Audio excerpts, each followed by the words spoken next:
ഇന്നൊരു അടിപൊളി സാമ്പാറിൻ്റെ റെസിപ്പിയാണ് ചെയ്യാൻ പോകുന്നത്. ഇതിന് നമുക്ക് പരിപ്പോ ഒരുപാട് കഷ്ണങ്ങളോ ഒന്നും തന്നെ ആവശ്യമില്ല. അപ്പോൾ ഞാനിതിലേക്ക് വേണ്ടിയിട്ട് മുള്ളങ്കി, കുമ്പളങ്ങ, ഉരുളക്കിഴങ്ങ് ഒരെണ്ണം ഉണ്ടായിരുന്നുള്ളൂ, അതെടുത്തിട്ടുണ്ട്.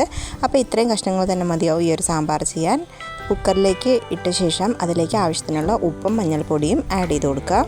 ഇനി ഇതിലേക്ക് നമുക്ക് ഒരു മുറി തേങ്ങയാണ് ആവശ്യം. അപ്പോൾ ഈ ഒരു മുറി തേങ്ങ നമുക്ക് നന്നായിട്ടൊന്ന് വറുത്തെടുക്കണം.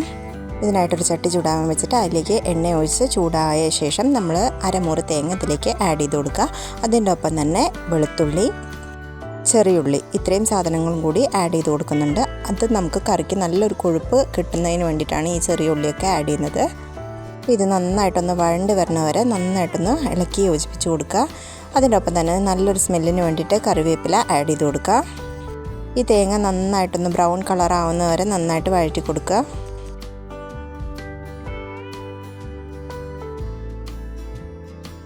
തേങ്ങ നല്ല ബ്രൗൺ നിറമായതിന് ശേഷം നമ്മൾ പൊടികൾ ആഡ് ചെയ്ത് കൊടുക്കുക. 2 സ്പൂൺ മുളക് പൊടി, 1.5 സ്പൂൺ മല്ലിപ്പൊടി, 2 സ്പൂൺ സാമ്പാർ പൊടി. ഇത്രയും ഇൻഗ്രീഡിയൻസ് ആണ് നമ്മൾ എടുത്തിട്ടുള്ളത്. അപ്പോൾ ഇതുകൂടി ആഡ് ചെയ്ത് നന്നായിട്ടൊന്ന് ഇളക്കി യോജിപ്പിച്ച് കൊടുക്കുക. നല്ല പച്ചമണമൊക്കെ പോകുന്ന വരെ നന്നായിട്ട് ഇളക്കി കൊടുക്കുക.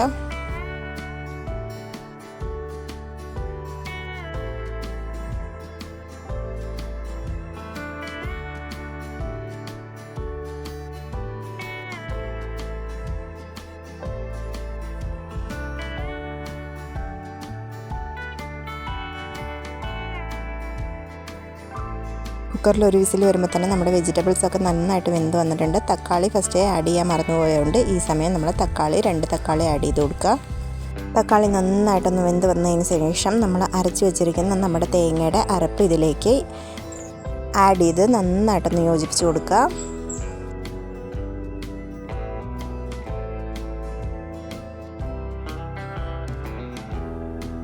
സാമ്പാർ തിള വരുന്ന സമയത്ത് നമുക്ക് പുളി വെള്ളത്തിലിട്ട് വെച്ചിട്ടുണ്ടായിരുന്നു, ഒരു ചെറിയ ഗോട്ടിയുടെ സൈസിൽ.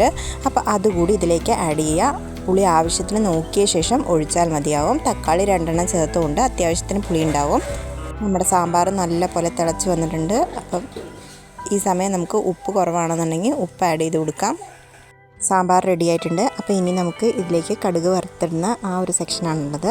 അതിന് വേണ്ടിയിട്ട് നമ്മളൊരു ചട്ടി ചൂടാവാൻ വെച്ചിട്ടുണ്ട്. അതിലേക്ക് എണ്ണ ഒഴിച്ച് കൊടുത്ത് ആ എണ്ണ ചൂടാവുന്ന സമയത്ത് കടുക് ആഡ് ചെയ്ത് കൊടുക്കുക.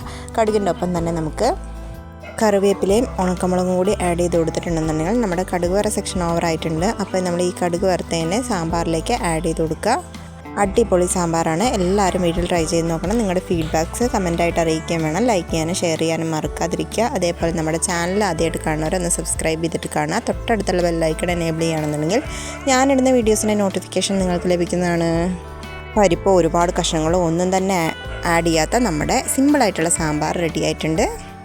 അവസാനമായിട്ട് കുറച്ച് കായപ്പൊടി കൂടി ആഡ് ചെയ്ത് കൊടുത്തിട്ടുണ്ടെന്നുണ്ടെങ്കിൽ നമ്മുടെ അടിപൊളി സാമ്പാർ റെഡി ആയിട്ടുണ്ട്. എല്ലാവരും വീട്ടിൽ ട്രൈ ചെയ്ത് നോക്കുക.